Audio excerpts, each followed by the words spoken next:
السلام عليكم ورحمة الله تعالى وبركاته. بسم الله الرحمن الرحيم. هو الذي جعل الشمس ضياء والقمر نورا وقدره منازل لتعلموا عدد السنين والحساب ما خلق الله ذلك إلا بالحق يفصل الآيات لقوم يعلمون إن في اختلاف الليل والنهار وما خلق الله في السماوات والأرض لآيات لقوم يتقون. ஆமன்னா பில்லாஹ் ஸதகல்லாஹு மௌலானல் அலியுல் அதீம். அவன்தான் சூரியனை பிரகாசமாகவும் சந்திரனை ஒளியாகவும் அமைத்திருக்கிறான். ஆண்டுகளுடைய கணக்கை நீங்கள் அறிய மற்றும் நேரம், நாட்கள், மாதம் இவற்றை அறிய அல்லாஹ் சந்திரனை பல இருப்பிடங்களாக அமைத்திருக்கிறான். இதையெல்லாம் அல்லாஹ் உண்மையை கொண்டே தவிர படைக்கவில்லை. அறிகின்ற மக்களுக்கு பல்வேறுபட்ட அத்தாட்சிகளை விவரிக்கிறான்.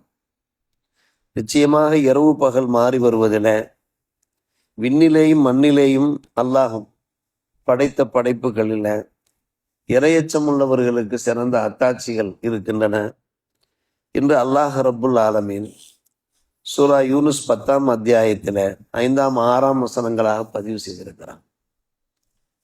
அல்லாஹ் ரப்புல் ஆலமீன் பிரம்மாண்டமான சூரியனையும் சந்திரனையும் நீளப்பட்டொடுத்தி விரிவாக காணப்படுகின்ற அந்த விண்ணிலே அல்லாஹ் அமைத்திருக்கிறான் என்றால் சூரியன் சந்திரனுடைய பயன்பாடுகள் என்ன என்பதை இந்த வசனத்தின் வாயிலாக நமக்கு விவரிக்கிறான். சூரியனை அல்லாஹ் பிரகாசமாக படைத்திருக்கிறான், சந்திரனை அல்லாஹ் ஒளியாக படைத்திருக்கிறான். பிரகாசமாக படைத்திருக்கிறான் என்று அல்லாஹ் சொல்லியதன் மூலமாக மற்ற எல்லா கோள்களுமே சூரிய ஒளியிலிருந்தான் ஒளியை உள்வாங்கி பிரதிபலிக்கின்றன.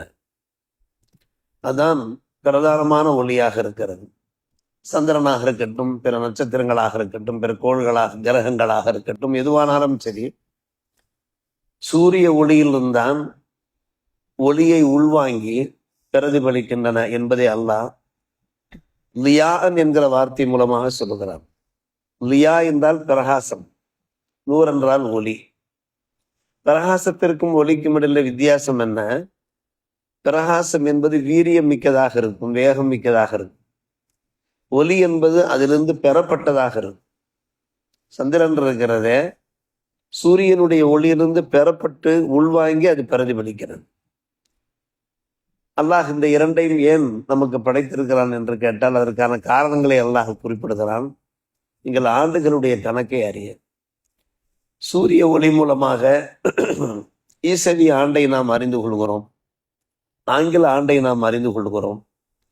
சந்திர ஒளி மூலமாக ஹிஜ்ரி ஆண்டை நாம் தெரிந்து கொள்கிறோம். ஆண்டுகள் மட்டுமல்ல, ஹிசாப் என்கிற ஒரு வார்த்தையும் அல்லாஹ் சேர்த்து சொல்கிறான். நேரம் காலத்தினுடைய கணக்கையும் கூட நாம் தெரிந்து கொள்கிறோம். அது என்ன நேரம் காலத்தினுடைய கணக்கு? வினாடி, நிமிடம், நாள், மாதம், ஆண்டு. இதான ஹிசாபு என்று சொல்வது. என்ன வினாடியிலே நாம் வாழ்ந்து கொண்டிருக்கிறோம், என்ன நிமிடம் நம்மை விட்டும் கடந்து போய் கொண்டிருக்கிறது, எத்தனை நாட்கள் ஆகிவிட்டன, எத்தனை மாதங்கள் கடந்தோடி விட்டன, எத்தனை ஆண்டுகள் கரைந்தோடி விட்டன என்பதையெல்லாம் நாம் இந்த சூரியன் சந்திரனுடைய அந்த ஓட்டங்களை வைத்துத்தான் நாம் தெரிந்து கொள்ள முடியும். ஆனால் இது எவ்வளவு பெரிய நேமத்துகள், மனித கோடிகளுக்கு அல்லாஹ் வழங்கிய மாபெரும் நேமத்துகள் அல்லவா இந்த சூரியனும் சந்திரனும். இதைத்தான் அல்லாஹ் லித்தஅலமு அதத சினீன வல் ஹிசாப் என்று அல்லாஹ் சொல்லுகிறான். பணிபுரிய பகல், ஓய்வெடுக்க இரவு என்று சொல்வார். பணிபுரிய பகல், ஓய்வெடுக்க இரவு என்று சொல்வார். குர்ஆனிலே அல்லாஹ் அது பற்றி நமக்கு எடுத்துரைத்திருக்கிறான். பகலில் நாம் பணிபுரிகின்றோம், அலுவல்களிலே ஈடுபடுகிறோம், உழைக்கின்றோம், பாடுபடுகின்றோம். அதற்காகத்தான் பகல் வெளிச்சத்தை அல்லாஹ் தந்தான். இரவிலே ஓய்வெடுக்கிறோம். ஓய்வெடுப்பதன் மூலமாக நமக்கு ஒரு நிம்மதி கிடைக்கிறது. காலை எழும்போது ஒரு புத்துணர்ச்சி கிடைக்கிறது. அதற்கு தக்கவாறு அல்லாஹ் அமைத்திருக்கிறான். அந்த சூரிய ஒளி படுகிற போது அந்த ஒளியின் மூலமாக நாம் செயல்பட முடிகிறது, சிறப்பாக இயங்க முடிகிறது. சந்திர ஒளி இருக்கிறதே அது நமக்கு இதமாக இருக்கிறது, பதமாக இருக்கிறது. அதன் மூலமாக காய்கறிகள் விளைகின்றன. இன்னும் சொல்ல போனால் விவசாய பயிர்கள் இருக்கின்றனவே, அந்த பயிர்கள் தலை தோங்குகின்றன சந்திர ஒளியின் மூலமாக. இது அறிவியலார், வானியலார் நமக்கு எடுத்துரைக்கிற ஒரு விஷயம். அல்லாஹ் இவ்வளவு பெரிய நன்மைகளை இந்த சூரிய நிலையும் சந்திர நிலையும் நமக்கு அமைத்திருக்கிறான். சந்திரனை பற்றி அல்லாஹ் இங்கே சொல்லுகிற போது பல மன்சில்களாக அமைத்திருப்பதாக அல்லாஹ் சொல்லுகிறான்.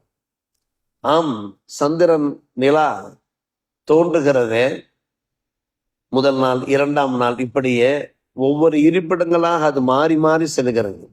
அந்த கோள்கள் இருக்கிறது, அதற்கு என்று அல்லாஹ் இருப்பிடங்களை ஏற்படுத்தியிருக்கிறான். சந்திரனுக்கு மட்டுமல்ல, சூரியனுக்கும் கூட அப்படித்தான்.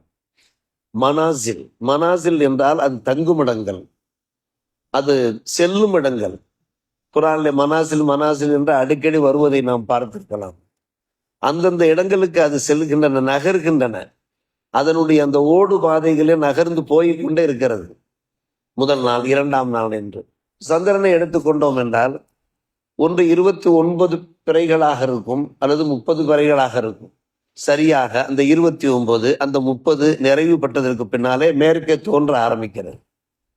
இதெல்லாம் யாருடைய படைப்பு? யார் மூலமாக வெளிப்படுகிற அதிசயம்? இதுல ஏதாவது ஒரு மாற்றம் காணப்படுகிறதா? இவற்றை இயக்குபவன் யார்? அல்லாஹ் தன்னுடைய வல்லமை பற்றி பேசுகிறான். பிரம்மாண்டமான இந்த 2 படைப்புகளை படைத்த நான், இவற்றை இயக்கி கொண்டிருப்பவன் நான் தான். அந்த இயக்கத்தின் மூலமாக பயனடையக்கூடியவர்களாக நீங்கள் இருக்கிறீர்கள். குர்ஆனிலே பல்வேறுபட்ட கிரகங்கள் பற்றி பேசப்படுகிறது.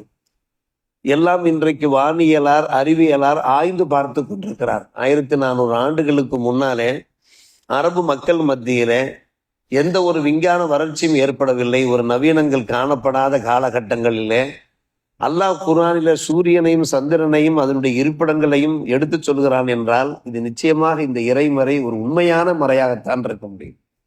இந்த இறைமறையை கொண்டு வந்த அந்த இறை தூதர் அது உண்மை தூதராகத்தான் இருக்க முடியும். அந்த இறை தூதரை அனுப்பிய அந்த அல்லாஹ் அவன்தான் உண்மை இறைவனாக இருக்க முடியும் என்பதை இன்றைக்கு அறிவியலார் யோசிக்கிறார்.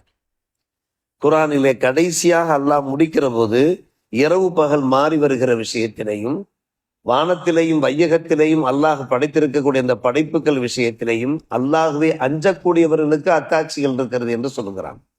என்றால் என்ன அர்த்தம்? இறையச்சம் வேண்டும். அப்போதான் இதை நாம் உயிர்த்து உணர முடியும், விளங்க முடியும்.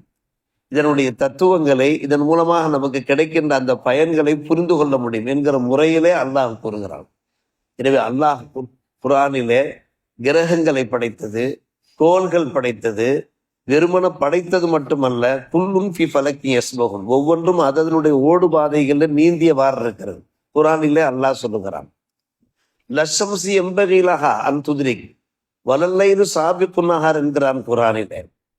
சூரியன் சந்திரனை அடைய மாட்டாது. சூரியன் அதனுடைய பாதையிலே சென்று கொண்டிருக்கிறது, சந்திரன் அதன் பாதையிலே சென்று கொண்டிருக்கிறது. சூரா யாசீன்ல ஓதுகிறோமா இல்லையா?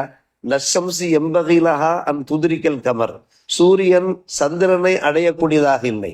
வலல்லைலு சாபிகுன் நஹார், இரவு பகலை முந்தக்கூடியதாக இல்லை. இரவு நேரத்தில் தான் இரவு உண்டாகும், பகல் நேரத்தில் தான் உண்டாகும். இந்த விசித்திரத்தை நிகழ்த்தி கொண்டிருப்பவன் அல்லாஹ் ஒருவன். வஷம்சி வதுஹாஹா வல் கமரி இதா தலாஹா. குர்ஆன்ல சூரியன் சந்திரன் பற்றி நிறைய பேசுகிறான். சூரியன் மீது ஆணையாக, சூரியன் மூலமாக வெளிப்படுகின்ற அந்த முன்பகல் மீது ஆணையாக. துஹா என்றால் முன்பகல், துஹா தொழுகிறோமா இல்லையா? அது மட்டும்தான் வஷம்சி வதுஹாஹா வல் கமரி இதா தலாஹா. அடுத்து வரக்கூடிய சந்திரன் அடுத்து வருகிறதா இல்லையா? பகலிலே சூரியனை காண்கிறோம், இரவில் தானே நாம் சந்திரனை காண்கிறோம். அது சூரா வஷம்ஸ் மூலமாக அல்லாஹ் உணர்த்துகிறோம். வஷம்ஸ் வதுஹாஹா வல் கமர் 28ஆம் ஆயத்திலே அல்லாஹ் சொல்லுகிற போது, பகலை உங்களுடைய உழைப்புக்காகவும் இரவை உங்களுடைய நிம்மதிக்காகவும் படைத்திருக்கிறோம் என்று அல்லாஹ் சொல்லுகிறானே. ஆனால் இன்றைக்கு பகலை நாம் முழுமையாக பயன்படுத்தாதவர்கள் இருக்கிறார்கள் பலர். அதே போன்று இரவிலே அதிக நேரம் கண்விழித்து தங்களுடைய உடம்பை கெடுத்துக் கொள்ளக்கூடியவர்கள், தங்களுடைய பார்வையிலே கெடுத்துக் கொள்ளக்கூடியவர்கள் இருக்கிறார்கள். ஆனால் அல்லாஹ் ரப்புல் ஆலமீன் இந்த இரவையும் பகலையும் உயர்ந்த நோக்கங்களுக்காக படைத்திருக்கிறான். அந்த உயர்ந்த நோக்கங்கள் பிரகாரம் நீங்கள் வாழ வேண்டும் என்று அல்லாஹ் அந்த 28ஆம் அத்தியாயத்திலே பேசிக் கொண்டிருக்கிறான். இதுதான் இன்றைய வசனத்தின் விளக்கு. சூரியன், சந்திரன், விண்ணும் மண்ணும் அல்லாஹ் படைத்திருக்கிறான். பிரம்மாண்டமான எத்தனையோ ஆயிரக்கணக்கான லட்சக்கணக்கான நட்சத்திரங்கள் அங்கே உலா வந்தவாறு இருக்கிறது. நிறைய கோள்கள் இருக்கின்றன, கிரகங்கள் இருக்கின்றன. இவற்றுக்கு மத்தியிலே நாம் கண்ணால் காண்கின்ற இந்த 2 படைப்புகள் மூலமாக நமக்கு என்னென்னவெல்லாம் பயன்கள் இருக்கிறது என்பதை அல்லாஹ் அறிவுறுத்துகிறானே. அல்லாஹுடைய ஆற்றலை, அவனுடைய வல்லமையை நாம் நன்கு புரிந்து கொள்ள முடிகிறது. என்றைக்கும் நாம் அல்லாஹ் அளித்த அந்த நேமத்துகளுக்கு நன்றி பாராட்ட வேண்டிய கடமையிலே இருக்கிறோம். வல்ல அல்லாஹத்தை ஷாக்கிரீன்கள் தாக்கிரீன்கள் கூட்டத்திலே நம் அனைவரையும் சேர்த்துக் கொள்வானாக. வாஹிர் தாவானா அல்ஹம்துலில்லாஹி ரப்பில் ஆலமீன்.